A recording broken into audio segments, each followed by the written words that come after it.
আলাদা হলেও সম্প্রীতির বন্ধন যে এক, তারই কিন্তু এক অনন্য নজির স্থাপন করেছে রামকৃষ্ণনগর কেন্দ্রের এই অলিভিয়াচড়া চা বাগান এলাকা। আজ কিন্তু মহরম উৎসব, এবং এই মহরমের যে এই যে মহরম, এটা কিন্তু ইসলাম ধর্মাবলম্বীদের এক উৎসব। কিন্তু এই ইসলাম ধর্মাবলম্বীদের উৎসবে কিন্তু দেখা যাচ্ছে যে এখানকার যারা হিন্দু ধর্মাবলম্বী মানুষ আছেন, তারাও কিন্তু স্বতঃস্ফূর্তভাবে সামিল হচ্ছেন। আমি সরাসরি যাবো এখানকার যারা স্থানীয় রয়েছেন তাদের কাছে, তাদের প্রতিক্রিয়া নেওয়ার চেষ্টা করব। যেহেতু এখানকার যে এই যে মহরম, এটা কিন্তু মূলত ইসলাম ধর্মাবলম্বী। প্রতি বছর দেখা যায় এখানে হিন্দু ধর্মাবলম্বীর লোকও সামিল হয়, কি বলবেন? আহ, আমি আমি এটাই বলবো, আমাদের নিবিয়া কলিবেশ্বর চা বাগান অঞ্চল, এই অঞ্চলে এই মহরম যে উৎসব যুগ যুগান্তর ধরে আমাদের এখানে হচ্ছে।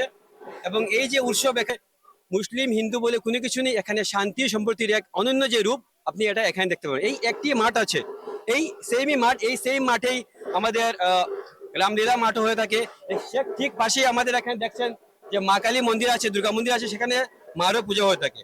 তাই এই শান্তি ও ঐক্যের একটি সুন্দর রূপ আছে, আপনি এখানে দেখতে পাবেন আমাদের এই অলিবেচর চা বাগান অঞ্চলে।